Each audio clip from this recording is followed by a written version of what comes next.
It started with a single text meant for someone else sent in a moment of quiet desperation.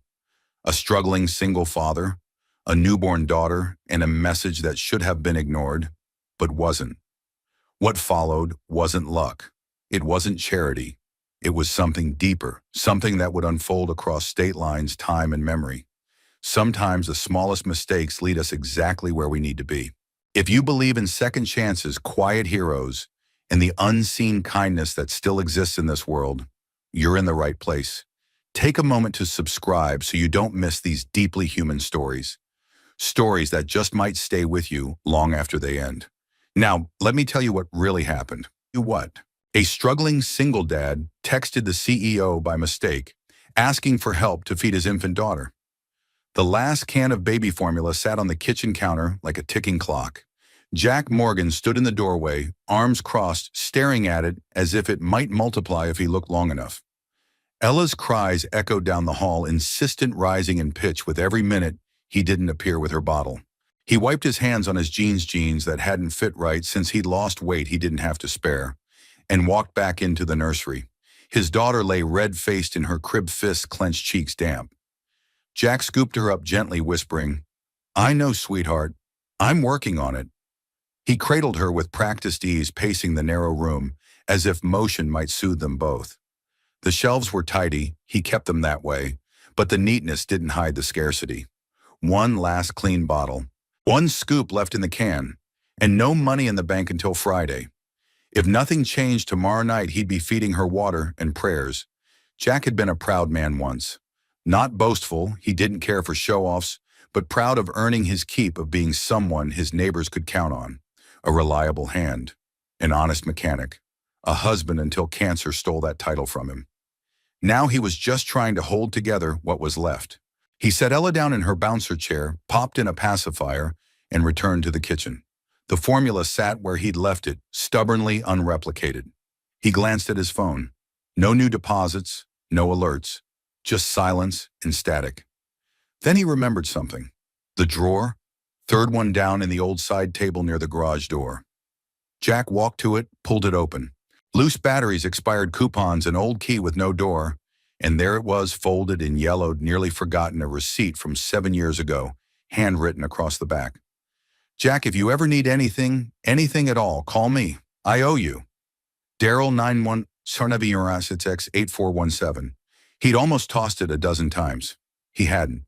Daryl was a kid then, barely 20, dumped by his girlfriend and out on the street. Jack had let him stay in the shed behind the garage, fed him sandwiches and dignity when no one else would. Daryl left 3 weeks later with a new job, a clean shirt, and a promise. Jack had never called in that debt, until now. He typed the number into his phone, double-checking it. The last digit was it a 7 or a 1. The ink had blurred. He guessed. Then his thumbs hovered over the screen. What could he even say? He didn't want pity, didn't want to seem weak. But this wasn't about pride. This was about Ella, and he would walk across fire for her. He typed, "Hey, I know it's been a long time. I never thought I'd ask this, but I'm in a rough spot. My baby daughter needs formula, and I'm short until Friday. If there's any way you can spot me $40, I swear I'll pay you back. I wouldn't ask if it weren't important." Jack, he stared at it for a full minute. Then, teeth clenched, he hit send. He waited, pacing again, checking the screen. Nothing. Ella had drifted into a light sleep. Jack returned to her side, just watching, heart tight with guilt. Maybe the number was wrong. Maybe Daryl had changed phones. Or maybe... The screen lit up. "I think you have the wrong number." Jack blinked. The name on the thread read simply Olivia Newphone. His heart sank. Wrong number. Of course. Maybe it was a 7, not a 1. His shot in the dark had landed in someone else's pocket.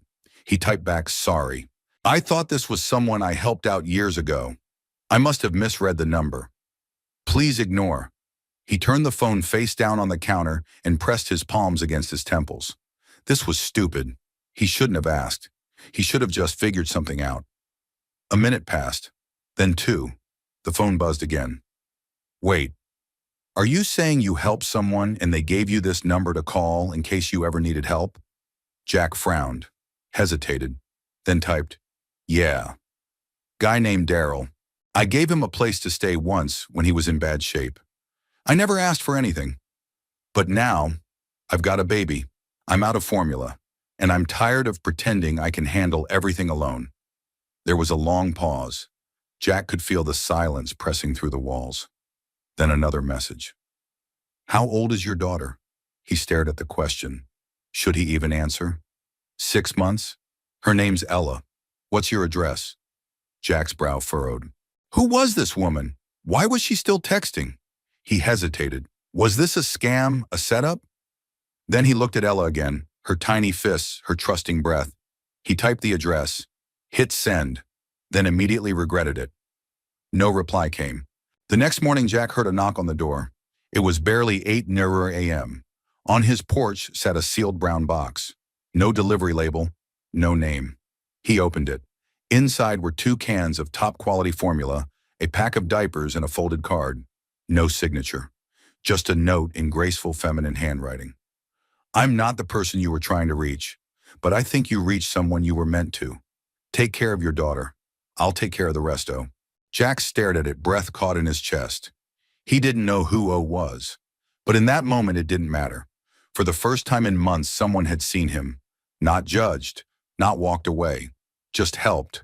And somewhere, someone named Olivia, who he had never met and who knew nothing of him, had reminded Jack that even when the world goes quiet, a stranger's kindness could still make a sound loud enough to save a life.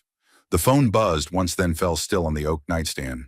Olivia Hanley rolled over her hand, brushing against the glass screen. She squinted at the clock, 12:47 a.m., and groaned.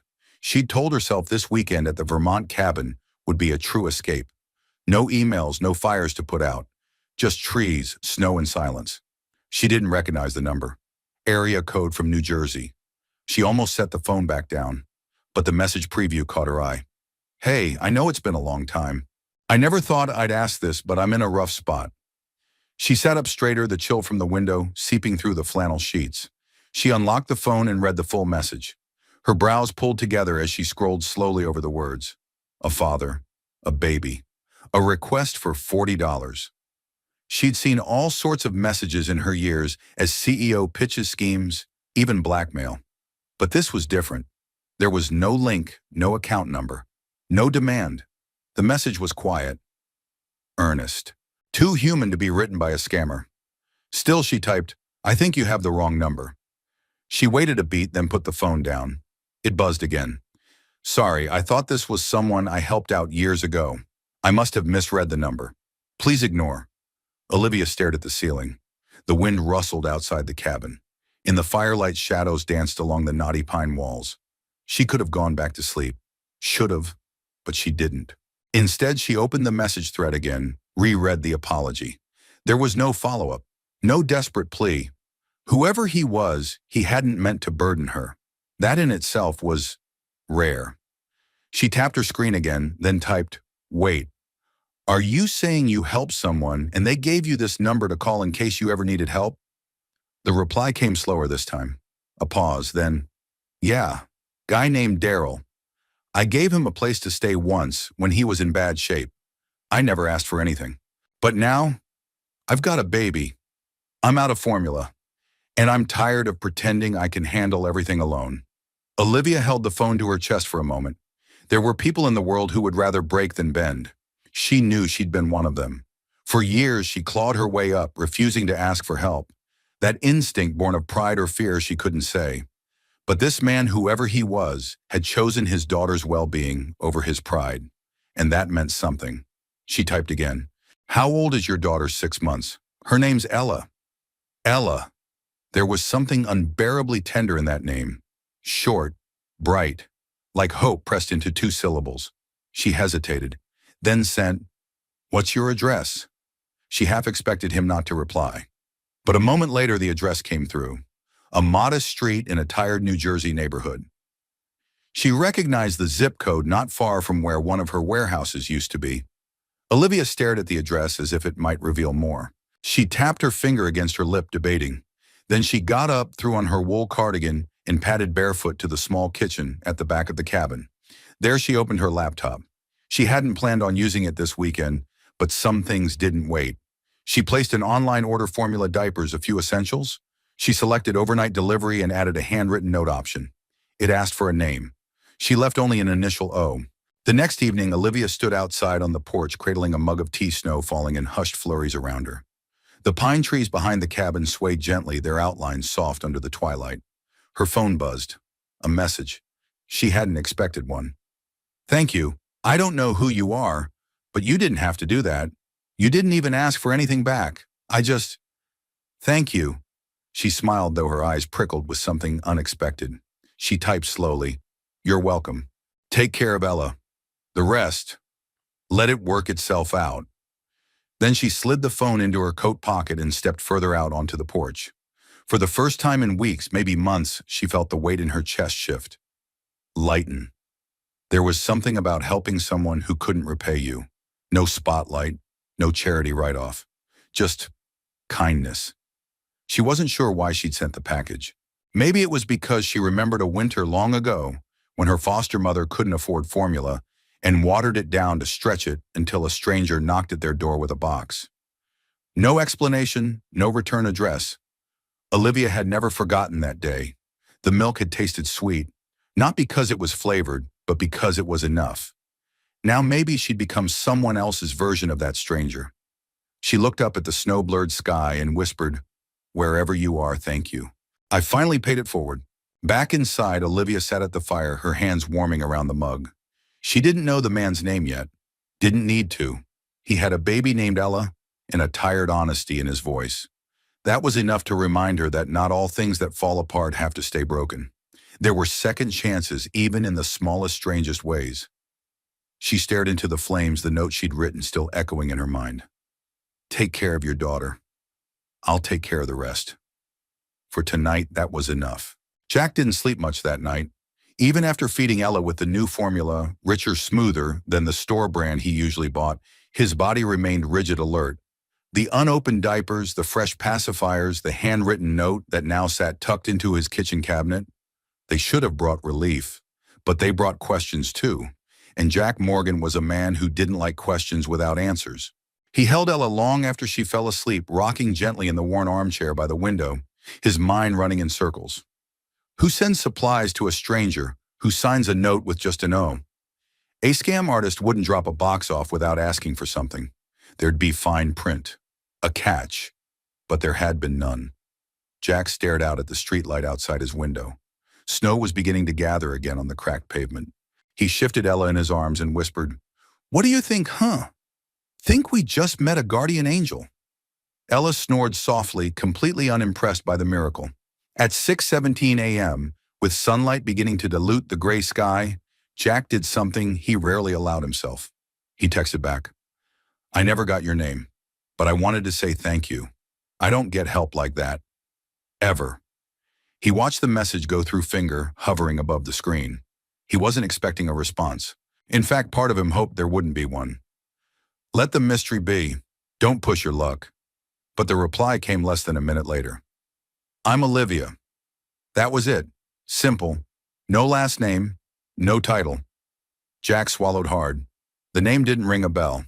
Not really. He hesitated, then typed again, "Olivia. You don't know me. You didn't have to help. That meant a lot. More than I know how to say." Her response took longer this time.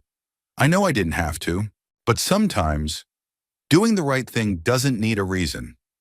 I've been on your side of the fence before." Jack stared at the screen. The phrasing, the tone, not pity, not superiority, just understanding. "You've been out of formula," before he asked, adding a smile emoji at the end, hoping humor might keep the exchange light. "Not formula," she replied, "but food, heat, stability. I know what it's like to count down hours until help arrives." He leaned back, exhaling slowly. So she wasn't just a rich stranger doing a good deed for fun. She knew. "Well, Jack typed, Ella and I are grateful. She cried less last night than she has in days. I think she knows she's drinking the good stuff." "That's a smart girl," Olivia replied. "She's got a good father." Jack stared at the sentence. His chest tightened, not with pride, but with the ache of hearing words he hadn't allowed himself to believe. Was he a good father? Most days he felt like a man barely holding the seams together. His house was clean, yes. He cooked, he changed diapers, he took on weekend auto jobs when he could. But love didn't pay bills, and exhaustion didn't win awards. Still, her words warmed something raw in him. "I'm just trying," he replied. "Trying is what makes you good." That one sentence sat with him for a long while. Later that morning, he walked Ella to the small neighborhood park a few blocks away. The air was crisp and snow clung to the playground fence in jagged white patches. Ella's face peeked out from the blue knit cap his late wife had made. He cradled her close in the sling across his chest, sitting on a bench that creaked beneath his weight. He tapped his phone again. "Why did you keep texting?" Most people would have stopped after the first message. The response came just as he was bouncing Ella gently on his knee. "Because I remember what it felt like to be invisible." That stopped him cold. He looked down at his daughter. Her eyes were wide open now, watching the sky. She gurgled softly. Jack swallowed the lump in his throat. "You're not invisible," he wrote back. "Not anymore." He didn't know why he said it. Maybe it was instinct. Maybe it was something deeper, something he saw reflected in himself. The woman on the other end of those messages hadn't just offered a box of supplies. She'd offered the one thing Jack hadn't known he needed: connection. Real, human, unfiltered. That night, after Ella was asleep again, Jack sat at the kitchen table staring at his phone. The note from the box lay in front of him, corners curled slightly. He picked it up, reread the words. "Take care of your daughter. I'll take care of the rest." "Oh." His fingers hovered over the screen again. "Can I ask what you do for a living?" There was a pause, a long one. "Then I run a company. It's complicated." Jack chuckled. "Aren't they all mind makes baby food and formula?" His eyebrows lifted. The pieces clicked together.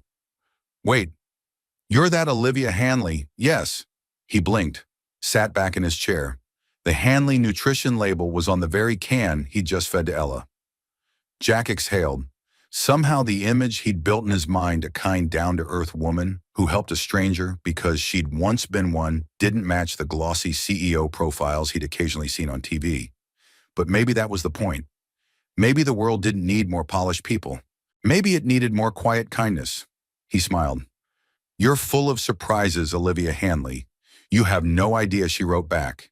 And neither of them in that moment had any idea just how true that would become. The third knock was what finally pulled Jack from the half-sleep he'd been drifting in and out of.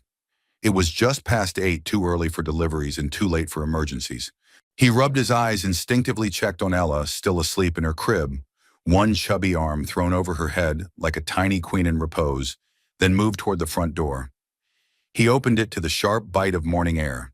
The street was quiet, blanketed with a light layer of snow that crunched underfoot. And there it was, a box, brown, medium-sized, sitting squarely on the top step of his porch. No Amazon logo, no FedEx tape, no address label either. Just a neat strip of brown paper sealing it shut. Jack stepped outside, brow furrowed. He looked up and down the street, nothing but still cars and an old man walking his dog 3 houses down. No delivery van, no footsteps in the snow. He crouched slowly, lifting the box with both hands. It wasn't heavy, but it wasn't empty either. He carried it inside, placed it gently on the table, and stared at it like it might whisper secrets. Then he opened it. 2 large cans of Hanley Premium Infant Formula, a brand new package of size 2 diapers, a pack of baby wipes, a pacifier with a floral print, and a folded envelope cream-colored with no name on the front, just a single capital letter O. Jack's hands trembled slightly as he opened the envelope. Inside was a card, no branding, just a blank inside with a few lines in clean, confident handwriting. "You don't owe me anything. Take care of your daughter. I'll take care of the rest." "Oh." Jack sat down slowly, the card still in his hand.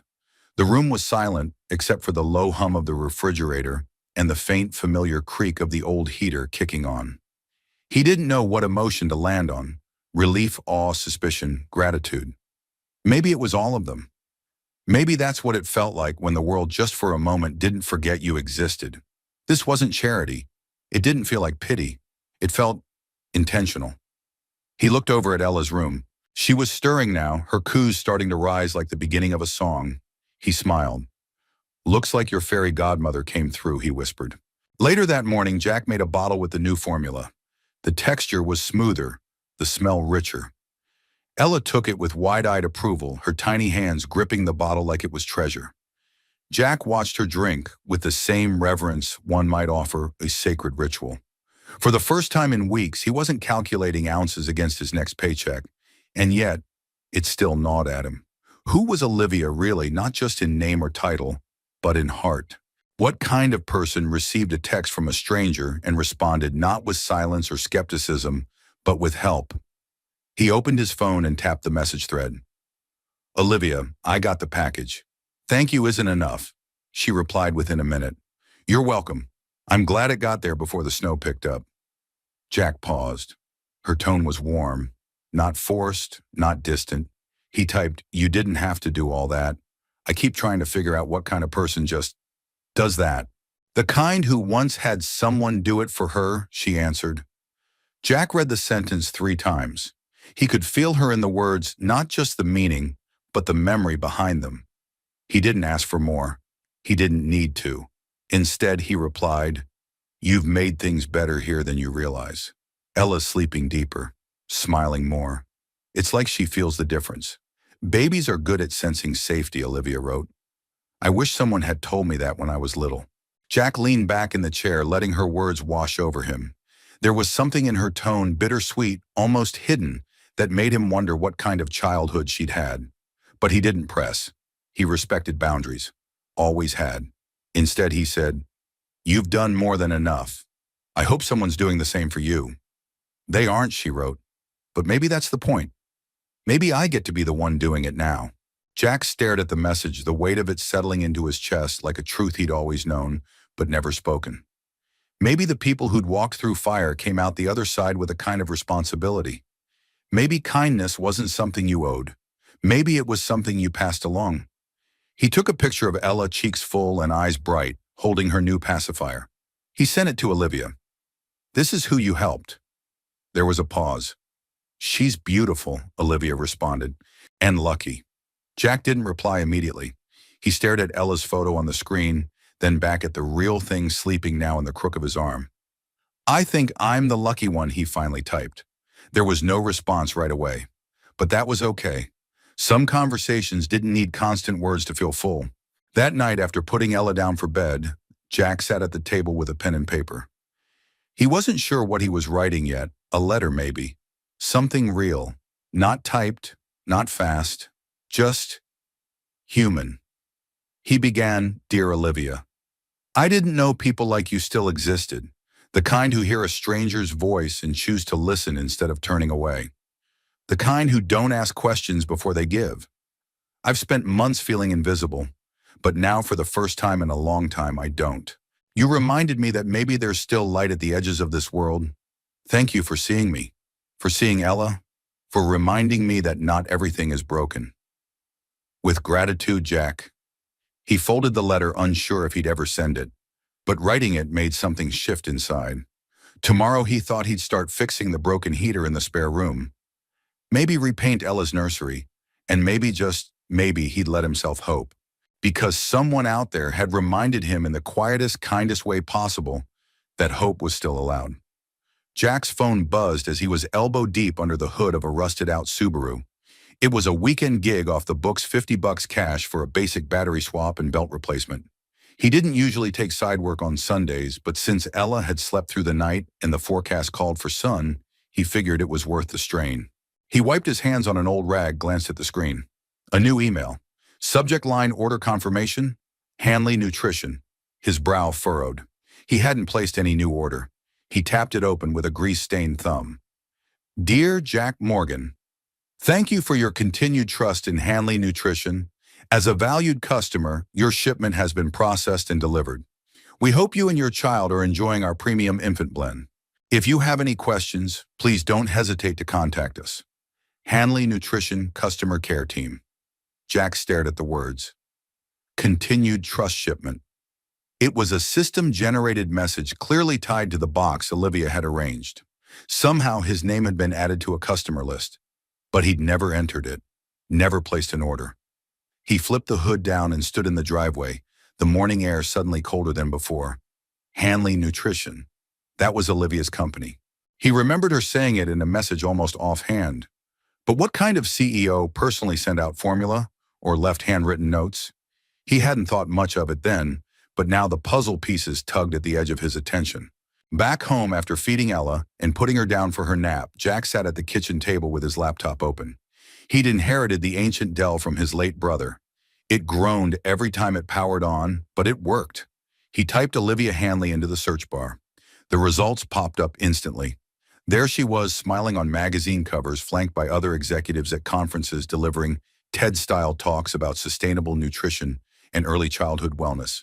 But more than the titles and accolades, Jack noticed her eyes. Even in high-resolution, perfectly staged photos, they held something watchful, guarded, like someone who had learned too much too early. He clicked on a Forbes article. Her background was outlined plainly: foster care in upstate New York, bounced between homes, got a scholarship to Cornell, worked her way up from the marketing department of a regional food brand to CEO of Hanley Nutrition before age 35.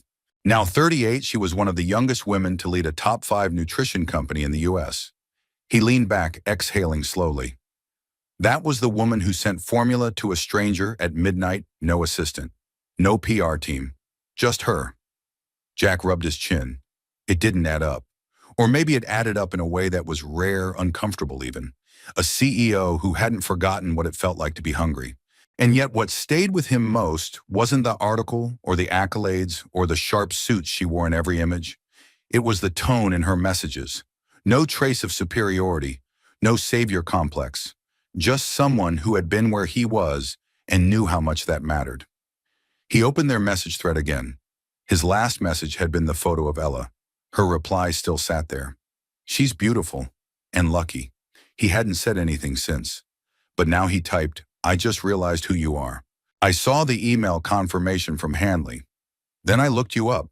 Honestly, I didn't expect any of this. The reply came 15 minutes later. You're not the first to say that. Jack smiled. It was a simple sentence, but laced with something deeper. She was used to being underestimated, or misunderstood, or maybe both. He typed again, why me? This time the pause was longer. He put his phone down, rinsed the bottles in the sink, and tidied the living room before it buzzed again. Because when I needed help, someone chose me. No application, no paperwork. Just saw me and said, you matter. That changed everything.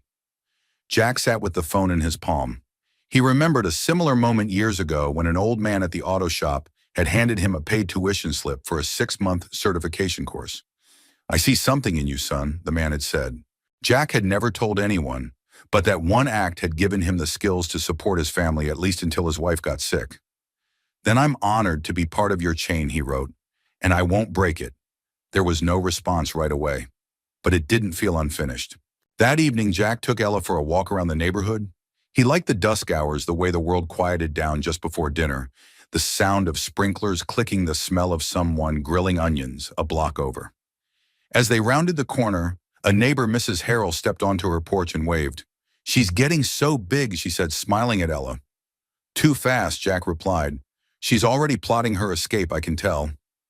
The older woman chuckled and leaned in. She's lucky to have a daddy who dotes on her like you do.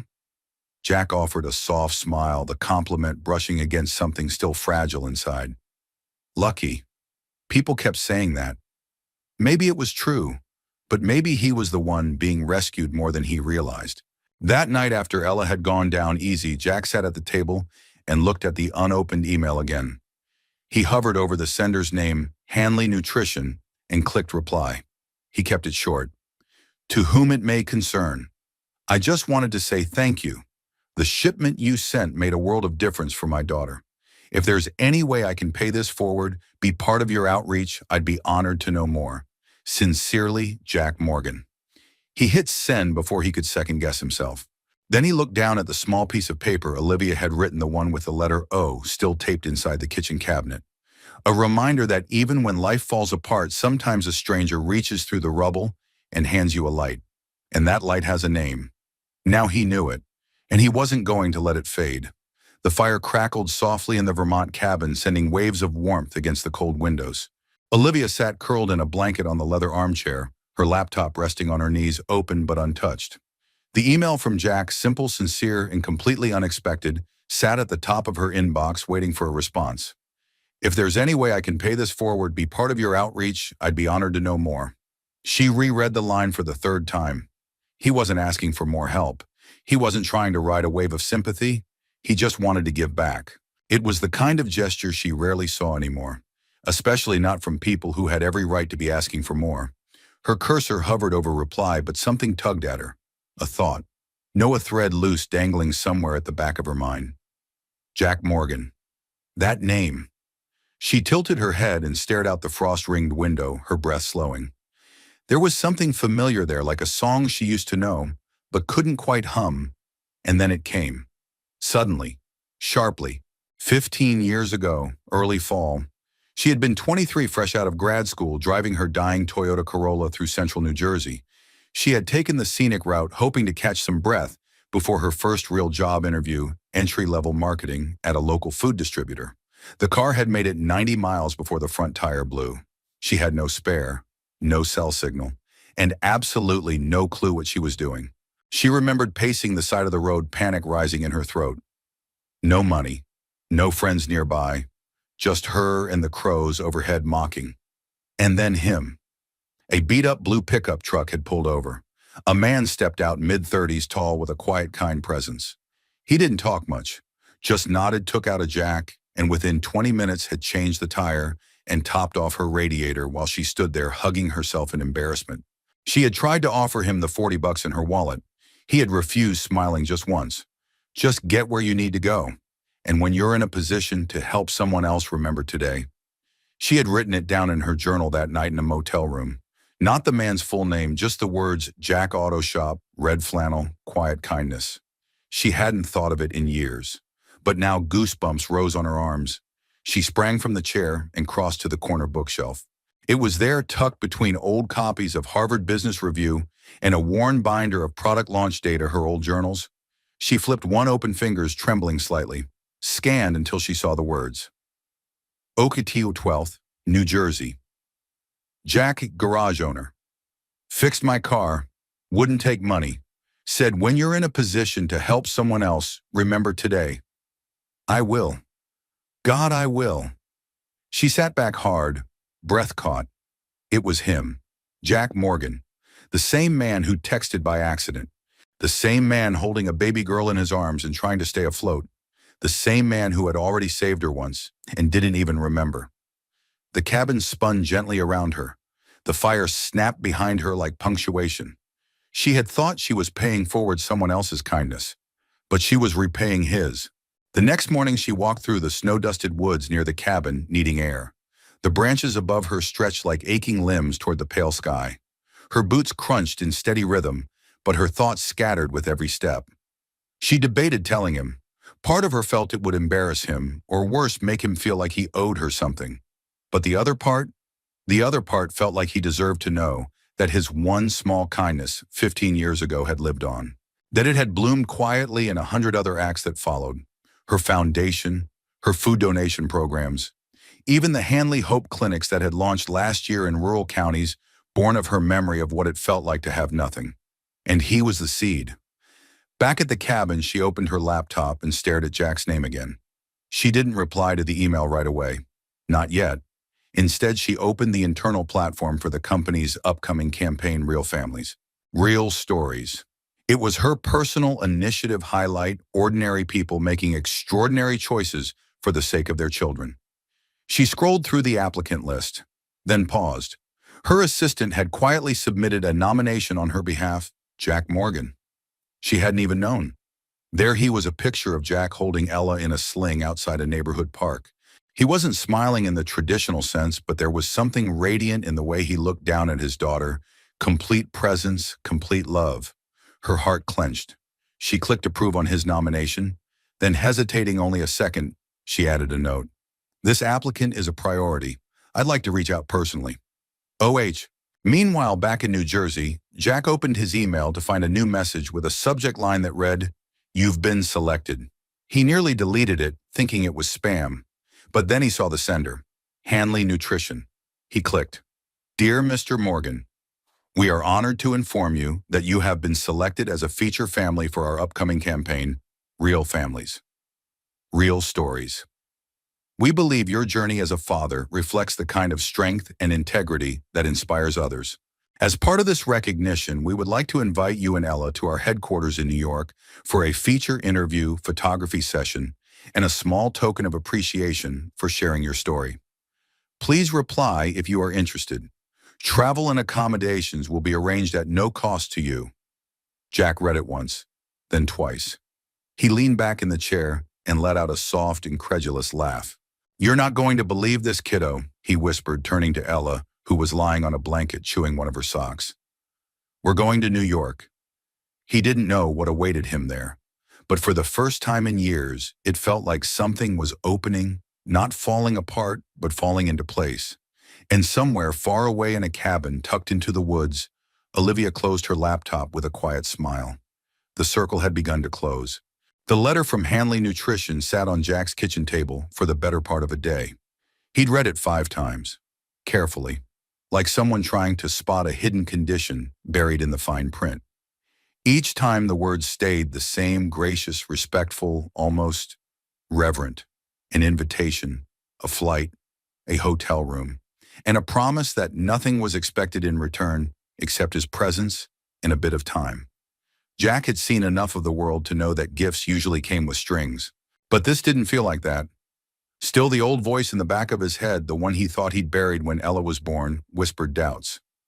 "They don't choose people like you for things like this." He paced the small living room while Ella played with a rattle on the carpet. The heater clicked in the wall, struggling against the creeping cold of late February. The refrigerator let out a low groan. Jack rubbed his arms and stared at the letter again. Then he looked at Ella.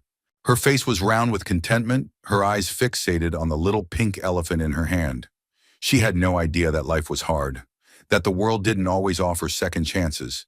And maybe that was reason enough to go. That night, Jack messaged Olivia. "I got something today, from your company." "I don't really know what to say," she replied within minutes. "Say yes." He stared at the screen for a long time before typing. "Why me, Olivia? I'm not the kind of person who ends up on posters or websites. I'm a guy trying to keep the lights on and my daughter fed." Her answer came slower this time. "Because you're exactly the kind of person who should be seen. Because there are a lot of fathers out there doing exactly what you're doing, and they never get thanked. They never get acknowledged. You deserve more than silence." Jack read the message 3 times. He thought of all the nights he'd gone to bed unsure if he could afford gas and groceries in the same week. Of the first time he'd had to tell a customer he couldn't take a repair job because he had no tools anymore. Of the way strangers sometimes looked at Ella's secondhand stroller like it told them everything they needed to know about her future. And then he thought of the box on the porch, the handwritten note, the warmth that had slowly taken root inside him since that day. He replied with just 2 words, "We're in." 3 days later, Jack found himself at Newark Airport for the first time in nearly a decade. The last time he'd been there, he was 29, putting his wife on a plane to Arizona for a clinical trial that never worked. Now he had a baby strapped to his chest and a backpack with exactly 1 extra outfit for both of them. He was met at the gate by a kind-faced driver holding a sign that said, "Mr. Morgan."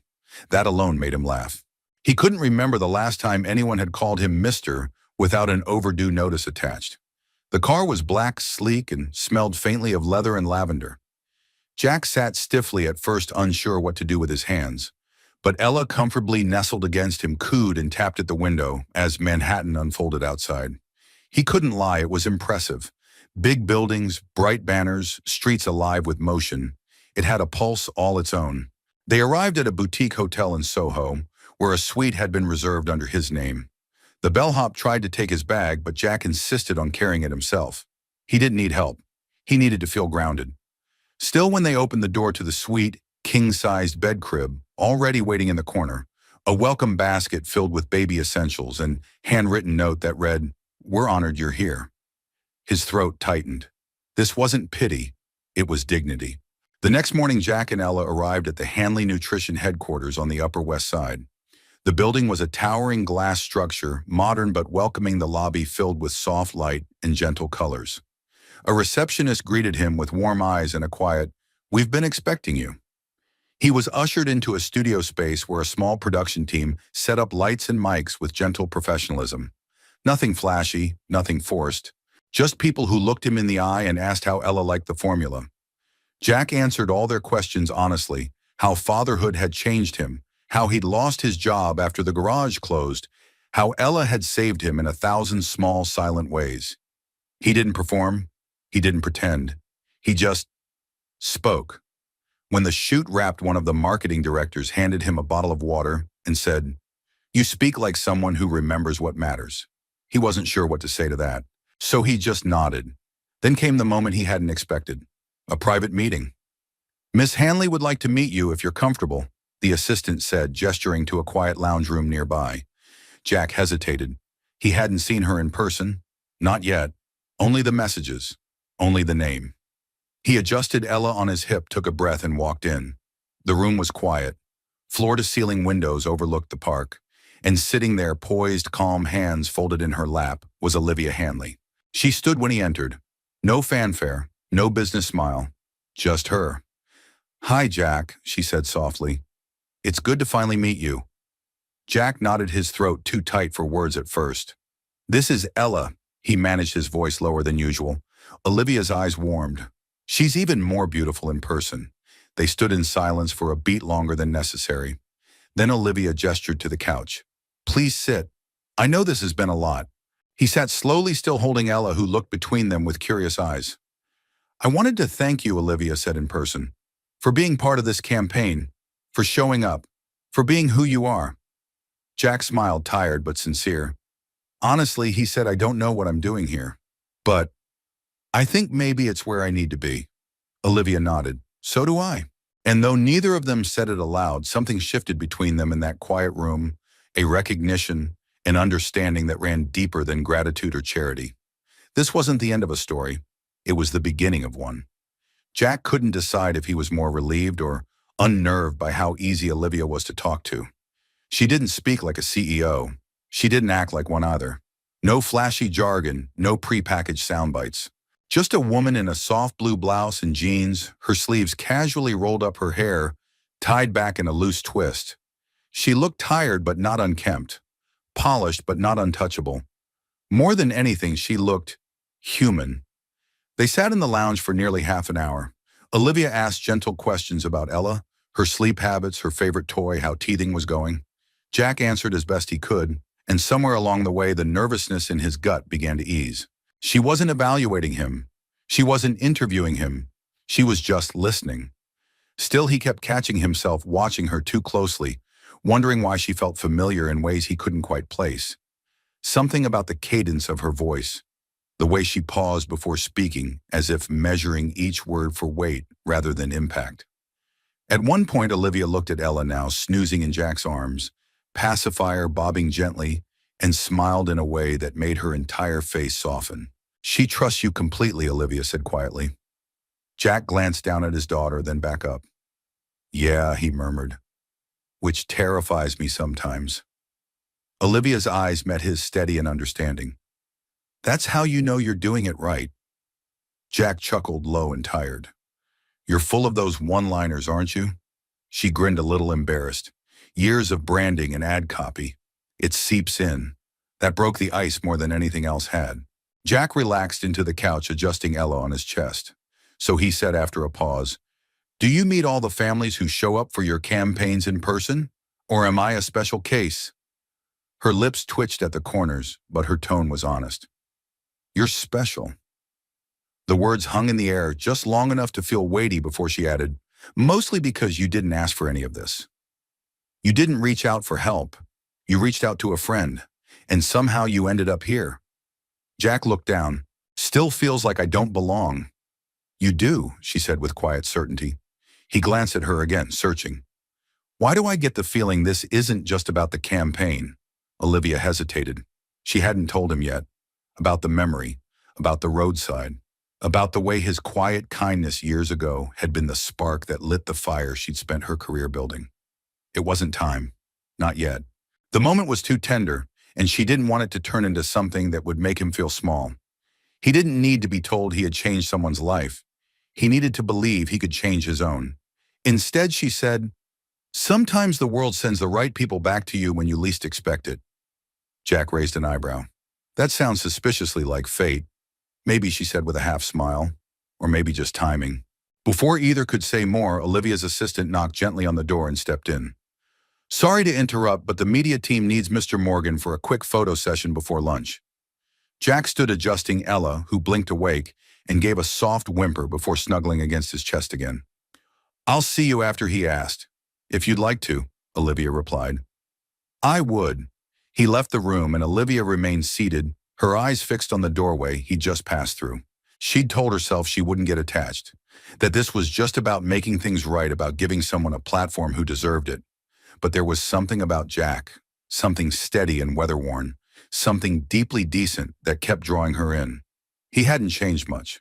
A few more lines on his face, a little less certainty in his stride, but the core of him, the quiet protector, the humble strength was still there. And he didn't remember her. Not yet. She didn't mind. She wasn't here to be remembered. She was here to remember for both of them. Jack spent the rest of the afternoon in a surreal state. The media team, though kind and professional, made him feel like he was being photographed for a magazine cover he didn't belong on. Ella was a natural, of course, smiling on cue, clutching the branded teething ring like it was a gold medal. At one point, the lead photographer said, "Hold her like you would if the world was falling apart, but she was the one thing holding you together." Jack blinked. "That's how I always hold her." Everyone fell silent for a beat. Then the shutter snapped. That photo, they would later say, was the one. In the early evening back at the hotel, Jack sat by the window, Ella napping in the travel crib beside him. The city buzzed below, but up here things were quiet. He looked out over the skyline, the setting sun casting gold against the glass and stone. And then his phone buzzed. A message from Olivia. "Thank you for today. I know it was a lot, but I hope you felt seen." Jack stared at the message, then typed back, "I haven't felt seen in a long time. But yeah, I did. Thank you." Another ping. "Do you have dinner plans?" He smiled. "You offering?" "There's a place down the block. Quiet, good food, kid-friendly, no cameras. Sounds perfect." 7 will be there. As he slipped the phone into his pocket, Jack looked over at Ella. She stirred and stretched, then settled back into sleep. Maybe this trip wasn't just about a campaign. Maybe it was about starting over. And this time not alone. The restaurant Olivia chose was tucked between a bookstore and a florist on a quiet West Side street, the kind of place that didn't need a sign because it had loyal customers and soft lighting that spilled through the windows like a promise. Jack arrived 5 minutes early, Ella bundled in a thick knit hat, her cheeks pink from the cold. A hostess greeted them warmly. "Table for Hanley," she asked, and Jack's brows ticked up slightly at the sound of Olivia's last name spoken aloud in public. "She's already here," the hostess added, leading him toward a small corner table where Olivia sat sipping tea, her phone face down, attention entirely on him as he approached. "You clean up well," she said with a smile. Jack looked down at his flannel shirt, clean, but definitely not high fashion, and chuckled. "You're generous," Ella gurgled on cue, drawing a grin from Olivia. "You must be the real star of the campaign," she said, reaching a hand toward the baby, who grabbed her finger without hesitation. "I think she likes you," Jack said, easing into the chair opposite. "I think she's the smartest person in the room," Olivia replied, her voice warm. They ordered quickly grilled salmon for Olivia, roast chicken for Jack, mashed sweet potatoes for Ella, courtesy of a small container Olivia had thoughtfully brought with her. It was all easy, natural. Too easy, Jack thought at moments, like he was sliding into something he hadn't realized he'd been craving: conversation without strain, attention without expectation. Still, there was a strange weight he couldn't shake, and it finally surfaced after dinner, when Ella had drifted off again in her carrier, and Jack leaned back in his chair. "I've been thinking," he said slowly, "about how all of this started." Olivia tilted her head, alert. "You mean the campaign? No. The message." He met her eyes. "You didn't just reply. You didn't just help. You sent formula diapers, everything I needed before I even knew to ask.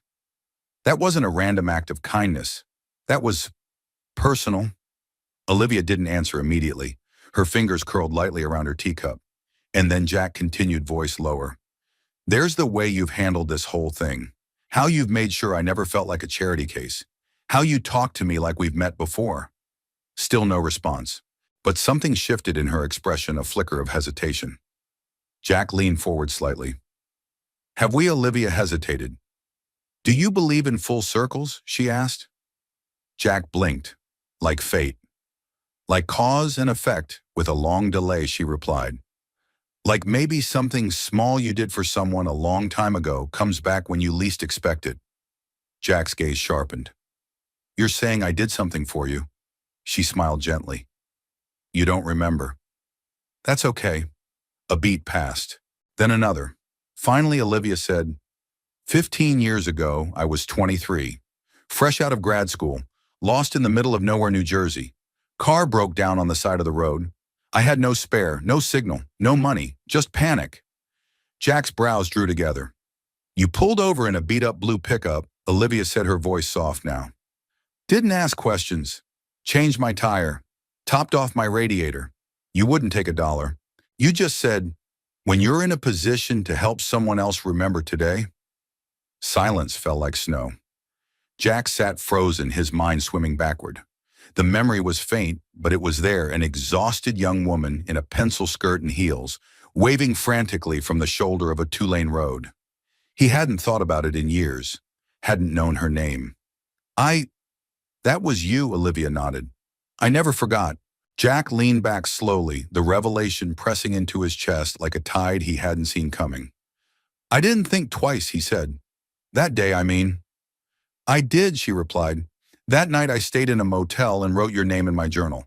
And 10 years later, when I had enough influence to start my first outreach fund, I called it Morgan's Circle. You never knew, but you were the reason I started helping people quietly. Directly, personally. Jack stared at her, overwhelmed. I thought I was helping a stranger, he said, his voice almost a whisper. You were, she said. But that stranger never stopped carrying your kindness. The emotion rose fast in his throat. He looked down at Ella, then back up. I'm not sure I know how to process this. You don't have to, Olivia replied gently. This isn't a debt to repay. This is a moment to recognize. Jack rubbed the back of his neck. You really remembered me all these years. You reminded me of who I wanted to become. That silenced him again, and not for the first time that day. They paid the bill and stepped out into the chilled New York air. The sidewalks damp from earlier rain lights shimmering in the puddles. They walked slowly, Ella snuggled close to Jack's chest. So what now, he asked, more to himself than her. I don't know, Olivia said, but I think there's more to this story than a campaign. And more to you than what anyone has seen yet. Jack looked at her, really looked, and saw not a CEO, not a benefactor, but a woman who had once been broken and had chosen to build something beautiful out of the cracks. And maybe he could too. Would you mind, he asked quietly, if I stayed in touch? Olivia's smile was soft and steady. I was hoping you would. And as they walked back toward the hotel, their steps side by side, something unspoken settled between them. Not finished, not yet defined, but deeply rooted. Whatever had begun with a text message with a wrong number and a box on a porch was no longer just coincidence. It was connection, and it was only beginning. Central Park wore the soft colors of late February, gray skies, bare branches, and the tentative scent of spring riding beneath the cold. It was Olivia's idea to go for a walk to give Ella some fresh air before the last stretch of interviews. Jack agreed more for the chance to steal another moment alone with her than anything else. He pushed Ella's stroller slowly down the winding path, careful not to jostle her as she drifted in and out of sleep. Olivia walked beside him, hands tucked into the pockets of a camel-colored coat, her expression calm but unreadable. Neither spoke much at first. It wasn't uncomfortable. The silence felt earned, companionable, the kind that came after something had shifted, but neither party wanted to prod it too hard. So Jack said at last, what happens after all this? The campaign, I mean. Olivia glanced over at him. Well, your story goes live in a couple of weeks. We're pairing it with a new father-focused program, Financial Guidance Parental Support Services. Your voice will be front and center. Jack laughed quietly. Never thought I'd be the face of fatherhood. You're not, Olivia said. You're the heart of it. The compliment hit harder than it should have. Jack looked away, watching a flock of pigeons scatter as a jogger passed. You know, he said, I've spent the better part of the last year feeling like I was failing. Every day felt like a scramble to prove I was enough for Ella for myself. It wasn't until your message that I realized, maybe it wasn't about being perfect. Maybe it was just about showing up. Olivia nodded slowly. Showing up is everything. Jack stopped the stroller near a bench and motioned toward it. Want to sit? They settled into the bench, Ella still snoozing softly under her blanket. Olivia turned toward him slightly, folding one leg beneath her. I don't mean to pry, Jack said, but earlier at dinner, you said something about helping me, because someone helped you once. You were talking about me, obviously, but were there others? Olivia hesitated. Her gaze drifted toward the path ahead. Yeah, she said finally. There were a few. A foster mother when I was 10 who read to me every night even when I refused to answer her. A guidance counselor who paid for my college application fees out of her own pocket. And you. That roadside afternoon, what you did, it was the first time I saw kindness without expectation. Jack's throat tightened. He didn't know what to say to that. You didn't remember me, she continued, but I remembered everything. How calm you were. How you didn't make me feel stupid for not knowing how to change a tire. You just fixed it. Then you disappeared. I didn't mean to disappear, Jack said. I didn't think it was anything big. It was everything, Olivia said, her voice barely above a whisper. They sat in silence for a long moment. The city moved around them, dog walkers, couples, the occasional tour group, shuffling past with cameras, but they remained still, an invisible bubble drawn tight around the bench. Jack turned toward her. Olivia, he said slowly, I didn't come here expecting anything. I didn't even know what this was. But being around you these past few days talking like this, it's different. Feels like there's something more. She met his gaze, eyes clear but soft. There is, he exhaled. You sure you're this powerhouse CEO, and I'm a guy with a rusted-out truck and a daughter who thinks my hoodie is a chew toy? Olivia smiled, and this time it wasn't guarded or polite. It was full open. I'm not looking for polish, she said. I've had enough of that. I'm looking for something real. And with you, Jack, everything feels real. For a moment, he didn't respond. Then instinctively, he reached out slowly, respectfully, and let the back of his fingers graze hers. She didn't pull away. The contact was small, almost nothing, but it hummed with something ancient and human and powerful recognition. Not of who they had been, but of who they could become together. They walked back toward the hotel as dusk fell, the city beginning to glow with its nightly rhythm of yellow and neon. Olivia held Ella in her arms now, the baby's head tucked under her chin, and Jack walked beside them, quiet but brimming. At the crosswalk, they paused. Olivia turned to him. You know, she said, I never thought I'd want any of this. Family, soft things. But lately, I've been rethinking what success looks like. Jack raised an eyebrow. And maybe it's not a boardroom. Maybe it's a front porch, a dog, a high chair at the end of the table. Jack smiled. And someone to hold the baby when you burn dinner. She laughed, bright and real. Exactly. The light turned green and they crossed. But something had already shifted between them, more permanent than flirtation, deeper than gratitude. They had found each other in the middle of separate storms. And for the first time in a long time, the sky above both of them felt clear. Back in the hotel lobby, as Olivia handed Ella back to Jack, their hands touched again, just a brush. But Jack held her gaze. Whatever this is, he said, I'm willing to see where it goes. So am I, Olivia said. But no pressure. Let's take it slow. Jack grinned. Slow is good. I've got diapers to change anyway. She smiled again, and this time it reached all the way to her eyes. As Jack turned to the elevator, Ella snuggled against his shoulder, and Olivia watched them go, with a look that said she wasn't just watching a man walk away, she was watching something begin. Jack had never seen so many emails in his life. His phone buzzed almost nonstop from the moment the campaign teaser went live. It wasn't just attention, it was momentum. Messages from other single parents poured in. Men who had spent years being told to toughen up. Fathers who worked 2 jobs and still felt like they were never doing enough. Some wrote just to say thank you. Others asked how they could help or where to turn.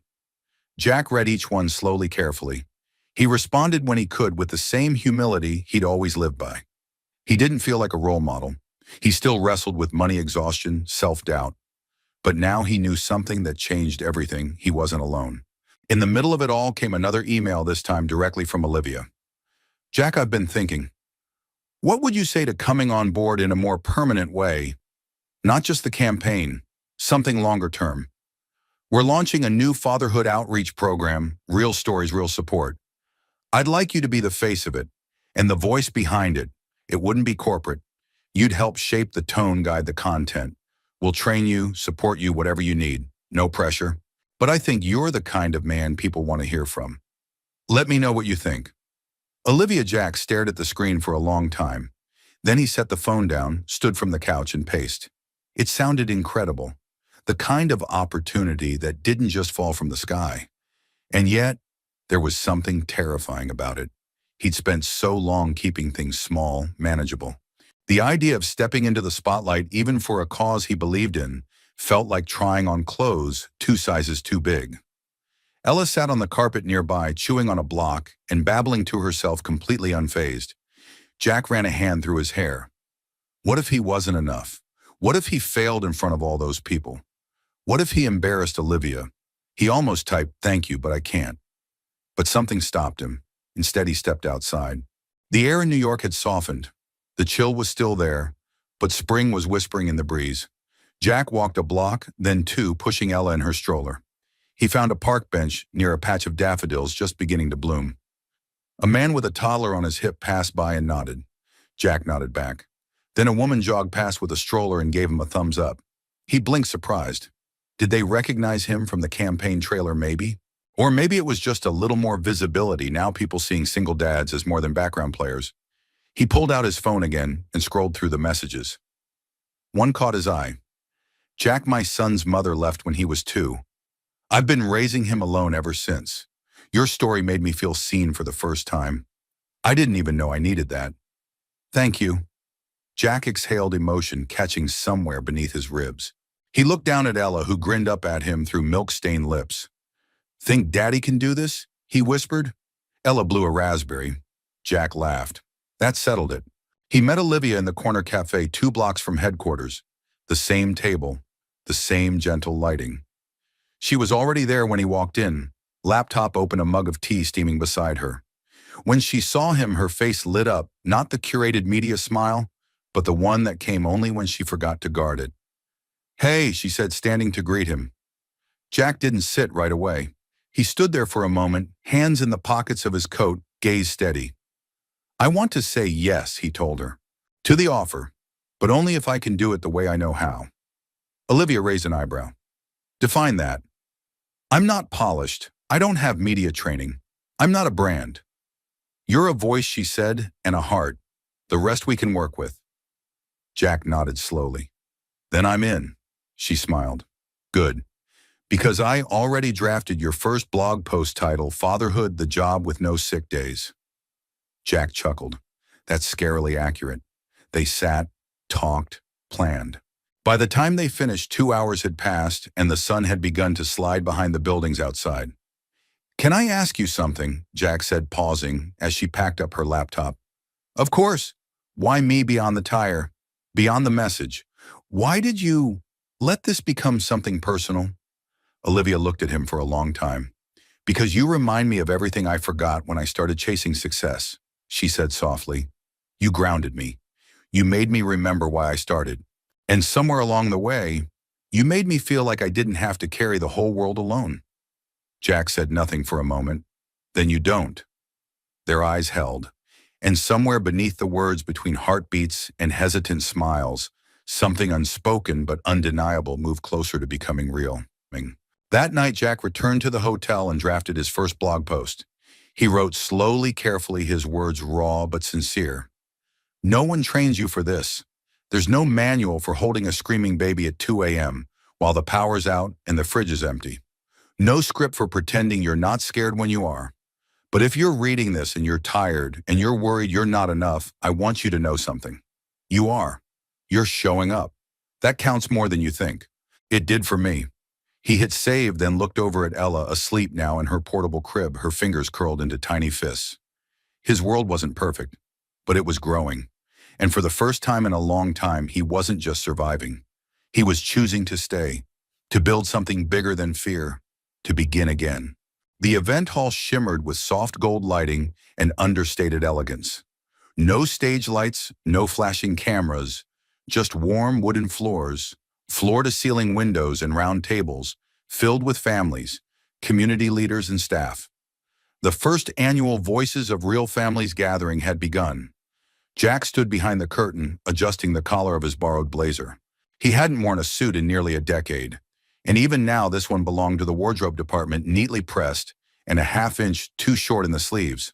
But it didn't matter. No one was here for fashion. They were here for stories. He looked down at Ella in her car seat beside him. She was wearing a soft ivory dress with little embroidered flowers and gripping her favorite rubber giraffe like it was the key to the world. "You good kiddo," he whispered. Ella responded with a contented sigh and kicked her feet. A staff member approached with a gentle nod. "You're up in 2 minutes, Mr. Morgan." Jack gave a thumbs up that probably looked more confident than he felt. He glanced once more at Olivia, who stood across the room watching from behind a partition. She looked radiant, not in the way CEOs usually did, but in the way people look when they've chosen authenticity over image. Their eyes met. She gave him a nod, one that didn't say good luck, but "You've got this." Jack exhaled, then stepped out into the light. He walked up to the small podium, cleared his throat, and looked out at the audience. Some faces were familiar fellow campaign participants, team members, even a few folks from his neighborhood who'd made the trip. But most were strangers. Still, he wasn't nervous. He was ready. "Hi, I'm Jack Morgan," he began, voice steady. "Some of you know me from a blog post about fatherhood. Some of you might have seen a video, or maybe nothing at all. That's okay. I'm not here because I'm famous. I'm here because I got lucky enough to send a text to the wrong number." Laughter rippled through the room, warm and welcoming. "I didn't mean to start a movement.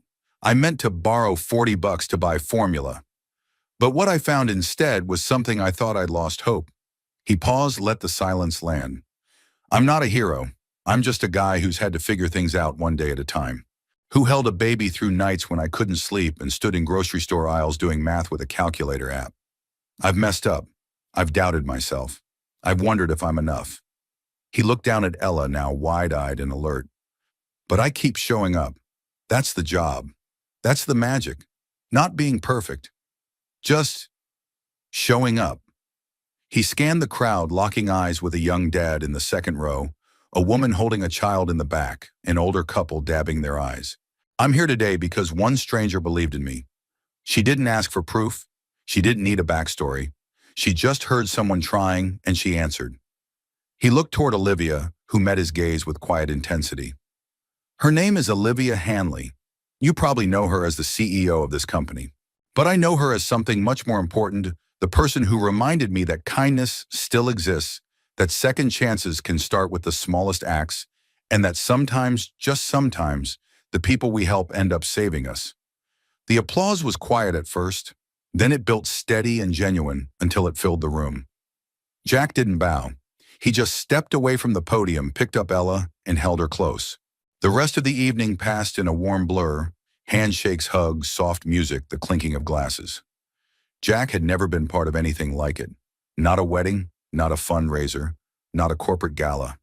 It was something in between, something better. Later, when the crowd had thinned and the caterers were clearing tables, he found himself standing with Olivia near the terrace overlooking the park. The air was cool but gentle, the city quieting as lights blinked on across the skyline. "That was beautiful," Olivia said. "You made half the room cry." Jack smiled. "I'll bill you for the tissues." She laughed softly, then grew quiet. "Thank you," she said. Jack raised an eyebrow. "For what?" "For everything. For being brave. For being honest. For stepping into something even when you were terrified." Jack looked out at the horizon. "I think I spent so many years keeping my head down, I forgot what it was like to look forward." "You're looking now," Olivia said. He turned to her. "I don't want this to end when I go back home." "It doesn't have to," she said gently. There it was. No dramatic confession, no sweeping declaration, just a door quietly opening. Jack stepped closer. "You said you didn't think you'd ever want a family," he murmured. Still feel that way, Olivia smiled soft, open, without fear. I said I never thought I'd want that version of a family. But this you, Ella, whatever we build from here, I want it. I want us. Jack reached for her hand. Their fingers met laced, and that was all the answer either of them needed. 6 months later, Jack's blog had grown into a national column. The Morgan Circle program was fully funded, operating in 10 cities. Olivia had scaled back her hours not out of fatigue, but to make space for herself for joy, for evenings spent reading books aloud with Ella on her lap, and Jack cooking dinner in the kitchen. There were no grand fairy tales, no fireworks, just steady love, built one moment at a time. And on the kitchen wall of their new home in upstate New York, framed in simple walnut wood, hung the original note Olivia had once written and left inside that box. Take care of your daughter. I'll take care of the rest. Oh, next to it, taped just below, was Jack's first blog post.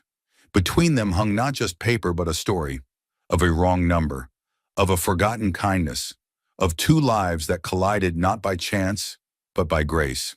Where in the world are you watching from? I'd love to know. Drop a comment below and share your thoughts about today's story. If this touched your heart or reminded you that kindness still matters, don't forget to subscribe for more uplifting stories just like this one. Thank you so much for spending your time with us. Your presence means more than you know. Until next time, stay kind, stay hopeful, and keep believing in the good.